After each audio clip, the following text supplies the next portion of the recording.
The first presidential debate is over and everybody is weighing in on who won. But I have a different question. How did each candidate perform from a charisma perspective?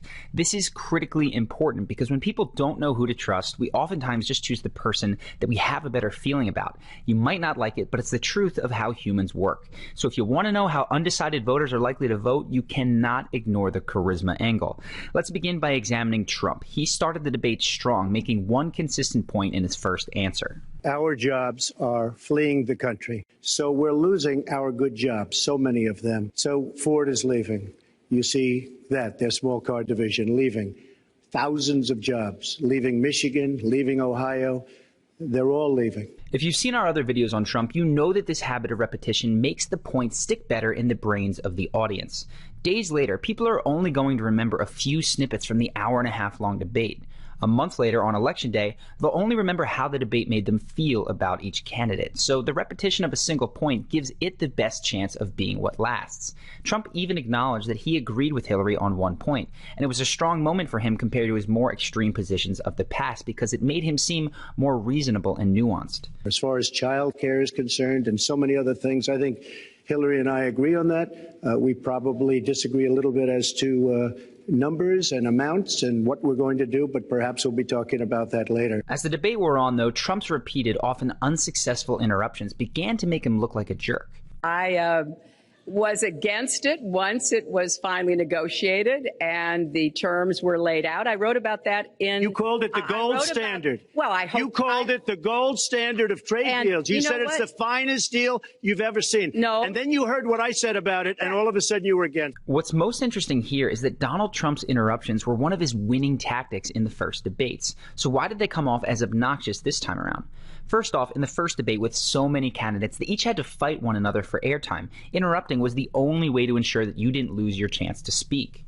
It's your own ties and your own suits. All right, you know what? Because why don't you make them in America? Their currencies. No. They devalue their currencies. Well, then make them in America. That makes it well, you don't know anything about business. You lose on make them in everything you do. America. You don't know anything about it because you're a lousy Well, I don't know businessman. anything about bankrupting four companies. No, You bankrupted four companies. You know what? I don't know anything about... You know what? Starting a university. That was a fake university. First of all, a fake university. That's called... There are people that borrow $36,000 to go to Trump University. Contrast this with a two-person debate where the moderator, for the most part, protected Hillary's chance to speak. Now, let me say... there's nothing crazy about not letting our companies bring their money back into their country. This is Secretary Clinton's 2 minutes, please. You and the business you do. You've proposed an approach that has a $4 billion tax benefit. Secondly, and more importantly, in this debate, the audience was specifically instructed not to speak up, cheer, or laugh. And with a few exceptions at the end, they kept quiet. So whereas Trump's brash interruptions in the first debates created a rousing applause. With the Islamic terrorism that exists, this is a tough business to run for president. I know, you're a tough guy, Jeb. And we need to have a leader that is principled. You're never going to be president of the United States by insulting your way to the presidency. Let's see, I'm at 42 and you're at 3, so far I'm doing better. Doesn't matter. So far I'm doing better. The audience's silence when Trump cut in this time just made him sound like a jerk, and this is hugely important.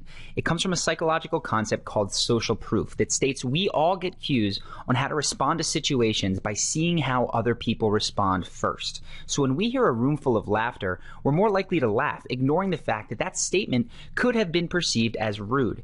But when that laughter isn't there, we get the sense that what was said is not funny, and in this case is just rude. It's the reason that laugh tracks exist on sitcoms, even though people insist that they don't like them. And, in my opinion, it's why a witty show like Arrested Development struggled. Without a laugh track and cues to laugh, many people just felt awkward. Well, excuse me. Excuse me. Anyway, enough with the side note. The next point is that Trump also had some body language that flat out hurt him, specifically nodding while Hillary made her points. It gave the impression that he was begrudgingly acknowledging the truth of what she had to say. We need to do more to make the contributions we should be making to rebuild the middle class. I don't think top-down works in America. Broad-based, inclusive growth is what we need in America. That means zero for troops, zero for vets, zero for schools or health. And I think probably he's not all that enthusiastic about having the rest of our country see. So Trump was a mixed bag, and I would say that he got worse as the debate wore on. But let's move to Hillary now. She got off to a rough start. Her opening remarks, which were obviously prepared, felt scripted. That sense of being overly scripted often comes through in a couple of hitches when people accidentally vary from their word-for-word script and then struggle to get back on track. And as we saw, some of the words got stuck in Hillary's throat as she tried to recite that word-for-word script. Starts with raising the national minimum wage and also guarantee, finally, equal pay. There was also a very slight but palpable sense of searching, as it felt like Hillary scanned her brain to see what her next point was. We're going to do it by having the wealthy pay their fair share and close the corporate loopholes. Finally, we tonight are on. This was a problem for Hillary because one of the big things that she wanted to do in this debate was come across as less robotic and more personable, which is why she kept referencing her family. Now, the reason that Hillary likely had those hiccups was because she memorized her talking points word for word. Now, I cannot emphasize this enough. Unless you are a talented actor, memorizing word for word is a bad idea. It is very difficult to make those word for word memorizations feel normal. We have a separate video on how to memorize a script or a speech in a way that feels more fluid to an audience, which I'm going to link to in the description if you are interested.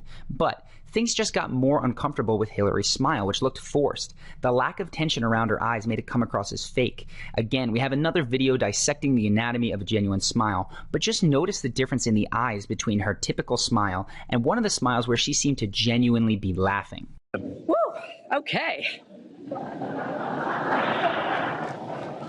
As the debate continued, though, Hillary definitely loosened up, lost some of the nerves, and even shot back with some unscripted zingers that matched the flow of the debate. And we don't have the money because it's been squandered on so many of your ideas. Let you And respond, maybe and we'll move to our because next. you haven't paid any federal income tax for a lot of years. This was one of the charisma high points of the debate for Hillary. It was a direct, spontaneous remark that perfectly matched what they had just been talking about.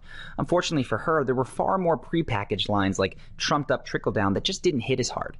And she was unable to get the full benefit of this moment because rather than hammering that point home, she silenced the audience so that she could continue with her talking points. And the other thing I think is important. In sum, I saw major charisma issues with both candidates. Neither hit a home run, but who won? I wrote down my reaction immediately having finished the debate so it wouldn't be swayed by the day after news cycle, which is where the real battle for who won the debate is fought. But keep in mind, I'm coming at this from just a charisma perspective, not commenting on the merit of what anyone had to say or the quality of the proposed policies. Not saying that you shouldn't consider those things, but there are, of course, tons of other places where you can go for commentary on that. So, from just the charisma perspective, it was close, but I would have to say that Trump edged out Hillary. Hillary had the opportunity for some really strong moments, but rather than hammer them home, she stuck tightly to her talking points, which often came across as very scripted. Trump struggled to restrain himself and probably alienated some voters by shouting over Hillary, but in my mind, he generally spoke with more ease and conviction, which translates to charisma. Still, it was close. I don't think that either party is going to pull away sharply from this, and I'm excited to see how both candidates adjust for the next debate. If you want to see that next debate breakdown, make sure to subscribe to the channel. Not only are you going to get that, but you'll also see weekly updates from all of our videos that are going to help you take your charisma to the next level. We're in political season right now, but we've been known to break down everything from Game of Thrones to Kevin Hart's storytelling, so if you're interested in learning how to be more charismatic and confident, make sure to subscribe so you never miss a new video.